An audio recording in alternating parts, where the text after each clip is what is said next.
अस्सलाम वालेकुम। आज का हमारा टॉपिक है ऑफ ट्रूथ ऑफ बेकन्स ऐसे।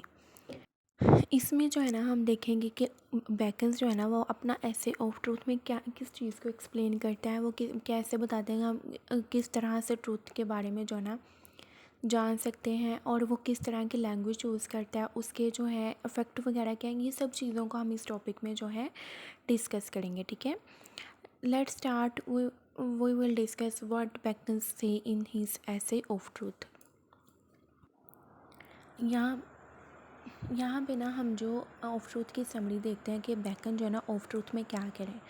फर्स्ट ऑफ ऑल देखते हैं कि बेकन ने जो ऑफ ट्रूथ ऐसे है ना वो 1625 में जो है लिखा था। ठीक है, फिर उन्होंने उसके बारे में जो मेन आर्गूमेंट दिया था वो ये है कि Bacon argues that truth is a vital component. मतलब कि बेकन कहते हैं कि जो ट्रूथ है, सच्चाई है ना, वो एक वाइटल कंपोनेंट है, मतलब ये एक इम्पॉर्टेंट कंपोनेंट है ऑफ ह्यूमन नॉलेज। मतलब कि ना ह्यूमन नॉलेज, मतलब जो भी ह्यूमन जो नॉलेज गेन करते हैं एंड अंडरस्टैंडिंग, और किसी भी चीज़ को अंडरस्टैंड करने के लिए, मतलब कि वो कहते हैं कि ट्रूथ जो ना एक किस ह्यूमन नॉलेज और अंडरस्टैंडिंग के लिए ट्रूथ जो ना एक वाइटल कंपोनेंट है। Yet it is often obscured by various factors. इसके लिए ना मतलब ह्यूमन नॉलेज और अंडरस्टैंडिंग के लिए ट्रूथ जो एक वाइटल रोल प्ले कर रहा है ना, उसके लिए बहुत सारे फैक्टर्स हैं। ठीक है, नेक्स्ट हम उन फैक्टर्स को देखते हैं कि वो इस बारे में क्या कहते हैं। जो है ना ऑफ ट्रूथ का की पॉइंट ये है कि जो बेकन की पॉइंट्स देते हैं, फर्स्ट ऑफ ऑल ये है कि डिफ़िकल्टी इन अटेनिंग ट्रूथ। मतलब कि ना ट्रूथ को अटेन करने में जो डिफ़िकल्टी आती है, मतलब कि ट्रूथ को अटेन करने में क्या डिफ़िकल्टी है। बेकन नोट्स दैट, बेकन जो है नोट करते हैं that truth is hard to find.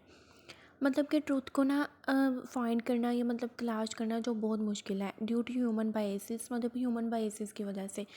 Means यहाँ पे ह्यूमन बायसेस ये है कि ह्यूमन बायसेस कॉन्शियस भी हो सकते हैं एंड अनकॉन्शियस भी हो सकते हैं। ठीक है, इसके और भी बहुत सारे टाइप्स हैं, जो अगर हम देखें तो इसके 180 टाइप्स हैं बायसेस की। ठीक है, लेकिन यहाँ पे अगर हम इसको सिंपल वे में देखें तो बायसेस के दो तरह के होते हैं, कॉन्शियस एंड अनकॉन्शियस। प्रेजुडिस का मतलब है कि इनटॉलरेंस, इनजस्टिस, मतलब किसी चीज़ को बर्दाश्त ना करना, किसी चीज़ में नाइंसाफ़ी करना। मतलब कि ना अगर हम इसको डिटेल में देखें कि मतलब ऐसी चीज़ जिस मतलब ऐसी जो है ना रॉन्ग बिलीव्स या इनजस्टिस फीलिंग वगैरह, जिसकी वजह से कोई पर्सन है ना दूसरे पर्सन को उसके रेस, सेक्स और रिलीजन वगैरह की वजह से उसको जो है ना डिसलाइक करता है। ठीक है, मतलब कोई पर्सन है ना, वो दूसरे पर्सन को उसके रेस, सेक्स, रिलीजन वगैरह की वजह से उसको डिसलाइक कर रहा है। ये क्या है? प्रेजुडिस। ठीक है, मतलब किसी चीज़ को बर्दाश्त ना करना, नाइंसाफ़ी करना एंड लिमिटेशंस और महदूद चीज़ें। मतलब यहाँ पे क्या है कि Bacon notes that truth is hard to find due to human biases, prejudice and limitations. Bacon कहते हैं कि ट्रूथ को ना ह्यूमन बायसेस, प्रेजुडिस और लिमिटेशंस की वजह से ना फाइंड करना बहुत मुश्किल है। सेकंड पॉइंट हमारे पास है रीजंस फॉर सीकिंग ट्रूथ। मतलब कि ना ट्रूथ को तलाश करने की क्या वजह है। ठीक है, कि क्यों इसकी ज़रूरत पड़ती है। He identifies 3 motivations for seeking truth. मतलब कि ना बेकन जो है 3 मोटिवेशंस देता है ट्रूथ को तलाश करने के लिए। मतलब टू इम्प्रूव वन सेल्फ, एक तो ये है कि हम अपने आप को बेहतर बना सकते हैं। ठीक है, अगर हमारे अंदर कोई भी रॉन्ग बिलीव्स वगैरह, हम उसको बेहतर कर सकते हैं। ठीक है, फर्स्ट ऑफ ऑल ट्रूथ को सीख करने की इसलिए वजह, इसकी वजह यह है कि टू इम्प्रूव वन सेल्फ, एक तो हम अपने आप को बेहतर बना सकते हैं। टू बेनिफिट अदर्स, हम इससे जो है ट्रूथ से जो दूसरों को फ़ायदा दे सकते हैं। ठीक है, and to understand God's creation, और जो गॉड ने जो भी क्रिएशंस वगैरह किए हैं ना, मतलब जो भी उन्होंने इस दुनिया में जो भी क्रिएशंस वगैरह किए हैं, मतलब हमें पैदा किया है, मतलब हमें फ्रूट्स, मतलब हर चीज़ जो भी उन्होंने इस दुनिया में पैदा किया है ना, तो उसके उससे उसको क्या हम अंडरस्टैंड कर सकते हैं। बेकन्स ने ये 3 रीज़न दिए हैं कि इन 3 रीज़न्स की वजह से हम जो ट्रूथ है ना उसको तलाश करते हैं। ठीक है, मतलब कि टू इम्प्रूव वन सेल्फ, अपने आप को बेहतर बनाने के लिए। बेनिफिट अदर्स, दूसरों को फ़ायदा देने के लिए। And to understand God's creation, और जो अल्लाह ताला ने या उनकी हर रिलीजन के जो भी गॉड है ना जिस पे वो बिलीव करते हैं। ठीक है, उन्होंने जो भी क्रिएशंस वगैरह किया ना उसको अंडरस्टैंड करने के लिए। ठीक है, थर्ड हमारे पास पॉइंट है ऑब्स्टेकल्स टू ट्रूथ, मतलब कि ट्रूथ को फाइंड करने में कौन सी ऐसी रुकावटें आती हैं, ठीक है। First of all Bacon identifies several obstacles including, Bacon जो है ना ऑब्स्टेकल्स मीन रुकावटें उनको जो है ना आइडेंटिफाई करता है, जिसमें शामिल है first of all idleness and lack of inquiry, मतलब आइडलनेस सुस्ती एंड लैक ऑफ इंक्वायरी, किसी भी चीज़ को इंक्वायरी करने में कमी।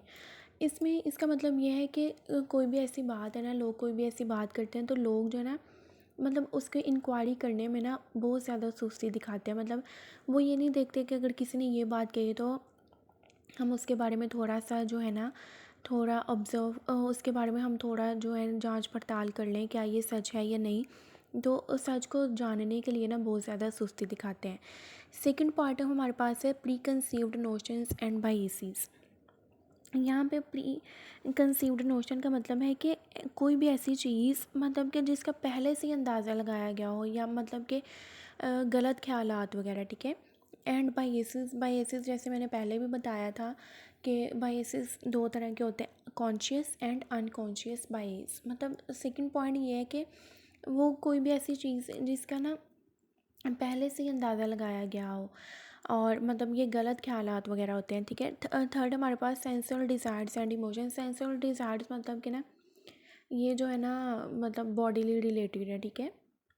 डिज़ायर्स मतलब बॉडीली रिलेटेड डिज़ायर्स उनको कहते हैं, एंड इमोशंस। फोर्थ हमारे पास है फॉल्स अथॉरिटी एंड ट्रेडिशन, मतलब कि फॉल्स अथॉरिटी मतलब कि एक चीज़ है, मतलब अथॉरिटी किसी भी चीज़ की अथॉरिटी है ना, मतलब फॉल्स अथॉरिटी जैसे फॉर एग्जांपल अगर कोई फिज़िक्स टीचर है तो वो हमें जो है ना मेडिकल्स के बारे में बताए, ठीक है, मेडिकल जिसका हालांकि उसको कोई एक्सपीरियंस वगैरह भी नहीं है, तो ये क्या होगा, ये एक फॉल्स अथॉरिटी हो गया, मतलब कि वो हमें एक ऐसी चीज़ के बारे में गाइड करे जिसका उसे खुद भी नॉलेज नहीं है, क्योंकि एक फ़िज़िक्स का टीचर है वो किस तरह से मेडिकल के बारे में जो है ना थोड़ा भी नॉलेज रख सकता है। ये क्या false authority and tradition, false authority and false tradition मतलब कि फॉल्स ट्रेडिशन जिस तरह कोई भी फैमिली है, ठीक है, तो उसमें क्या है अर्ली मैरिजेस हैं, ठीक है, बच्ची की बहुत जल्दी शादी हो जाती है, तो ये क्या ये एक ट्रेडिशन चलती आ रही, तो ये भी क्या है गलत चीज़ है।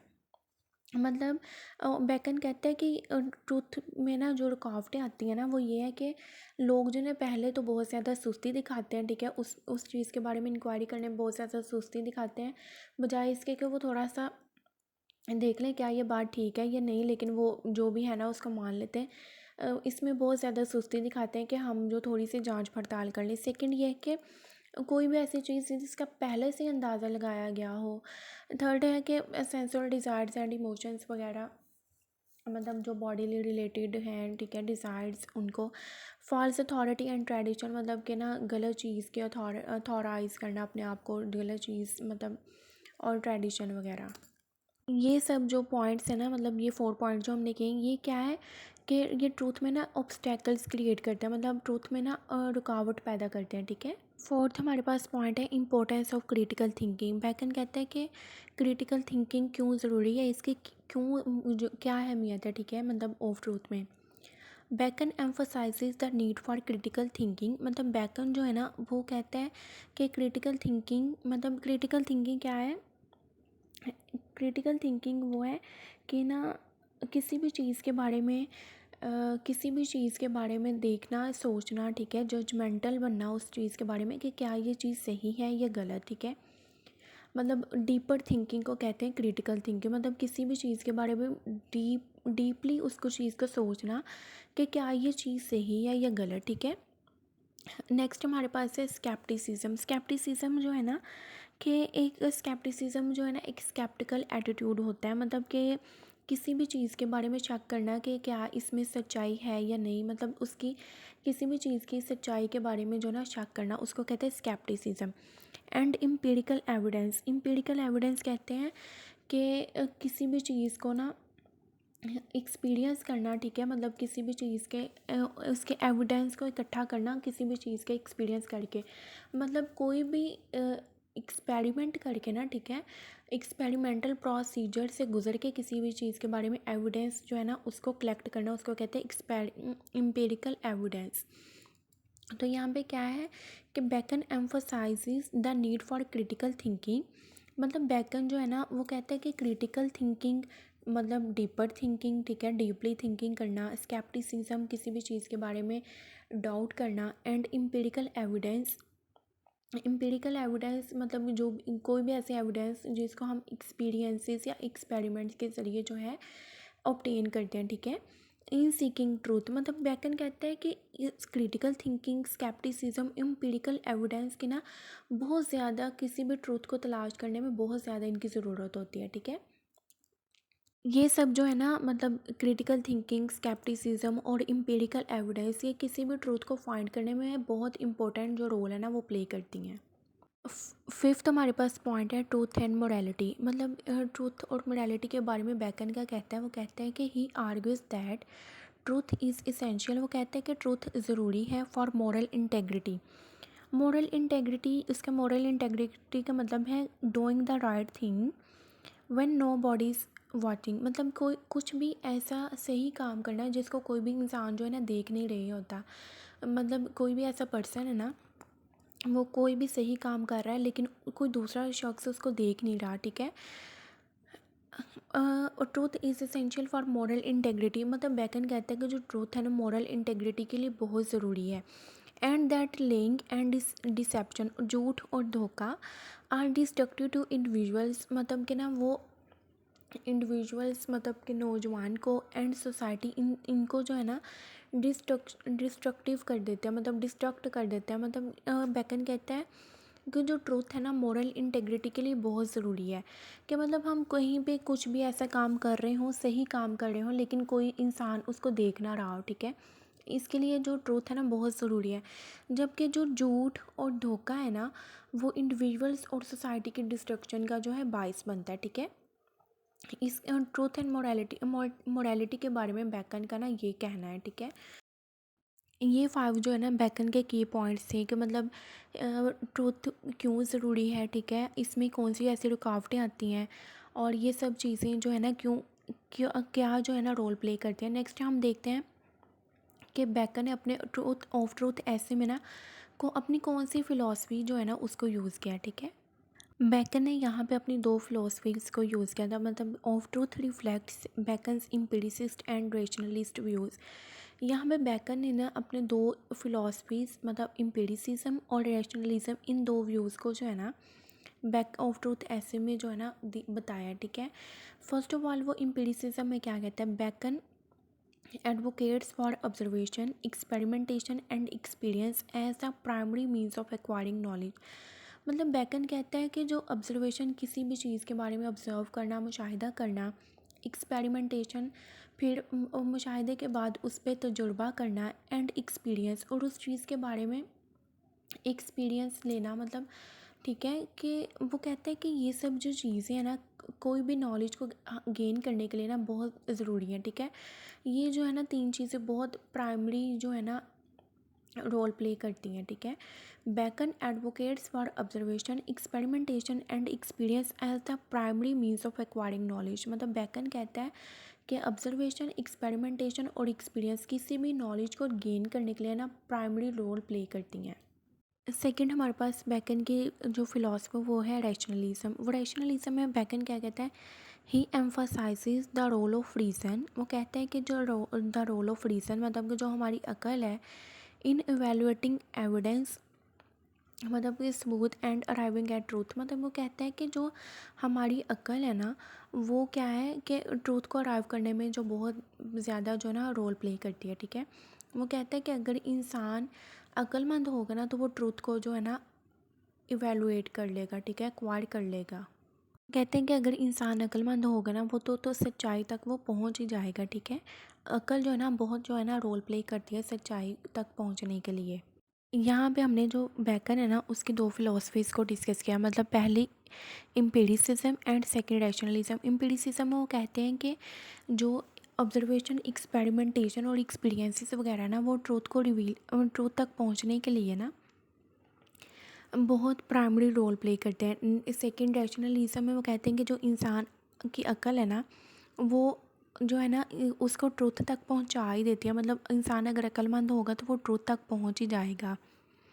नेक्स्ट हम देखते हैं कि बेकन ने किस तरह की लैंग्वेज वगैरह को ना अपने ऐसे में यूज़ किया। ठीक है, थर्ड हमारे पास पॉइंट है style and structure, Bacon style and structure in of truth. The essay is characterized by first aphoristic style, second rhetorical questions, third allusions। First of all हम aphoristic style को देखते हैं। aphoristic style का मतलब है कि concise. ठीक है, मतलब कॉन्साइज मतलब एफोरिस्टिक का अगर हम जो सिनोनिम देखें तो इसको कहते हैं concise. Concise means short but meaningful. Bacon uses concise memorable phrases. Bacon जो है ना concise means short but meaningful phrases जो है ना और मेमोरेबल फ्रेजेस यूज़ करता है। मतलब कॉन्साइज का मतलब है कि वो शॉर्ट फ्रेजेस को यूज़ करता है, लेकिन उन शॉर्ट फ्रेजेस में ना वो अपना मतलब जो है ना समझा देते हैं। मतलब वो होते शॉर्ट हैं लेकिन मीनिंगफुल होते हैं, कि उनके शॉर्ट फ्रेजेस से ही हम जो है ना पूरी बात को समझ सकते हैं। Short but meaningful. Bacon uses concise and memorable phrases. Bacon जो है ना concise means short and but meaningful और मेमोरेबल फ्रेजेस जो है ना यूज़ करते हैं। सेकेंड पॉइंट है rhetorical questions. He employs rhetorical questions to engage the reader.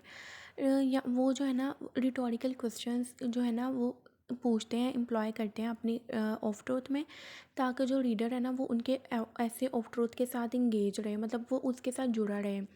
यहाँ पे है कि रिटोरिकल क्वेश्चन, रिटोरिकल क्वेश्चंस क्या है। ठीक है, मतलब किसी भी चीज़ को बयान करने के लिए ऐसा कोई सवाल कर देना जिसके ना हम जवाब के ना तवक्को नहीं कर सकते।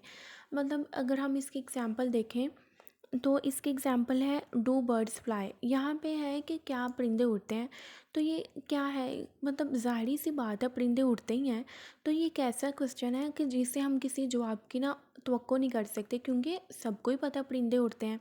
तो ये क्या है, एक रिटोरिकल क्वेश्चन है, एक ऐसा सवाल कि जिससे हम उसके जवाब की तवक्को नहीं कर सकते। अगर हम रिटोरिकल क्वेश्चंस का ऑपोजिट देखें तो यहाँ पे आएगा नॉर्मल क्वेश्चंस। ठीक है, नॉर्मल क्वेश्चंस। ठीक है, थर्ड हमारे पास पॉइंट है एल्यूजन्स। मतलब एल्यूजन्स कहते हैं something that is written said और रिटन।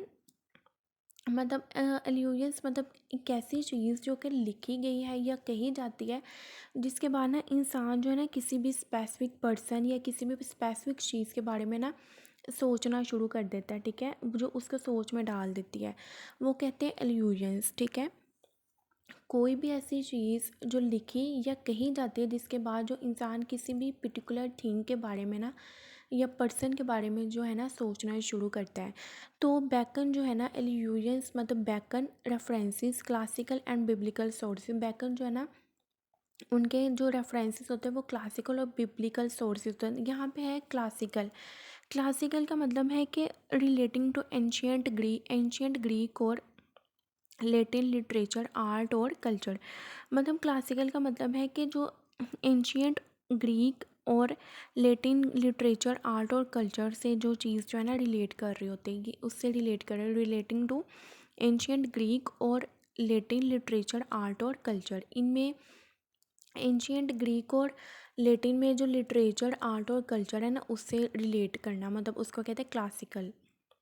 और बिब्लिकल सोर्सेज, बिब्लिकल है मतलब जो क्रिश्चियंस की बुक होती है बाइबल। ठीक है, उसके मतलब यहाँ पे एल्यूजन्स क्या है कि जो बेकन है ना वो अपने रेफरेंसेस क्लासिकल और बिब्लिकल सोर्सेज से लेते हैं। क्लासिकल मतलब कि ना एंशियंट ग्रीक और लेटिन लिटरेचर आर्ट और कल्चर। ठीक है, इससे रिलेट करने वाला, और बिब्लिकल सोर्सेज मतलब उनकी बुक बाइबल वगैरह।